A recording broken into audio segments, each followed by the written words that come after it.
বিশ্বের সব দেশের রপ্তানি পণ্যের উপর 10% শুল্ক আরোপ করেছে যুক্তরাষ্ট্রের প্রেসিডেন্ট ডোনাল্ড ট্রাম্প। এছাড়া বাংলাদেশ, চীন, ভারত, ভিয়েতনাম, জাপান সহ আরও কয়েকটি দেশের উপর আলাদা পারস্পরিক শুল্ক আরোপের ঘোষণা দিয়েছেন তিনি। মূলত যেসব দেশ মার্কিন পণ্যের উপর বেশি শুল্ক আরোপ করে রেখেছিল তাদের উপর পাল্টা শুল্ক চাপিয়েছেন তিনি।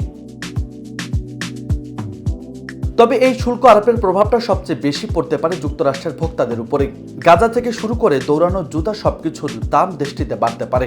অর্থনীতি বিষয়ক বিশ্লেষক সংস্থা রোসেনব্লাট সিকিউরিটিজ জানিয়েছে, বিশ্বের জনপ্রিয় মোবাইল নির্মাতা অ্যাপেল যদি শুল্ক আরোপের কারণে পণ্যের দাম বৃদ্ধির বিষয়টি গ্রাহকের উপর চাপিয়ে দেয়, তাহলে একটি লেটেস্ট মডেলের আইফোনের দাম 2300 পর্যন্ত হতে পারে, যা বাংলাদেশ অর্থে প্রায় 3 লাখ টাকার সমান। এদিকে শুল্ক আরোপের প্রভাবে যুক্তরাষ্ট্রের মিত্র দেশগুলো রাতারাতি তাদের উপর ক্ষুব্ধ হয়েছে। ফ্রান্সের প্রেসিডেন্ট ইমানুয়েল ম্যাক্রো অন্য দেশগুলোর প্রতি আহ্বান জানিয়েছেন কেউ যেন যুক্তরাষ্ট্রে আর বিনিয়োগ না করেন। কানাডার পররাষ্ট্রমন্ত্রী বলেছেন, কানাডা যুক্তরাষ্ট্রের মধ্যে যে ঐতিহাসিক সম্পর্ক ছিল সেটি আর কোনোদিন ফিরে আসবে না। অপরদিকে কানাডার প্রধানমন্ত্রী মার্ক কার্নি জানিয়েছেন, মুক্ত অর্থনীতিতে যুক্তরাষ্ট্র যে চ্যাম্পিয়ন ছিল সেখান থেকে তারা সরে গেছে। তবে ট্রাম্প জানিয়েছে, শুল্ক আরোপের মাধ্যমে মূলত অন্যান্য দেশগুলোকে আলোচনা করতে তিনি বাধ্য করেছেন। যদিও তার দপ্তর হোয়াইট হাউস থেকে বলা হচ্ছে শুল্ক আরোপের সঙ্গে আলোচনার কোনো সম্পর্ক নেই।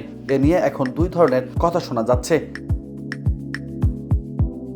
ট্রাম্পের সিদ্ধান্তের কারণে বিশ্বব্যাপী এবছর শেষে মন্দরির সম্ভাবনা 40% থেকে 60% পৌঁছেছে বলে জানিয়েছেন বিনিয়োগকারী ব্যাংক জেপি মর্গান।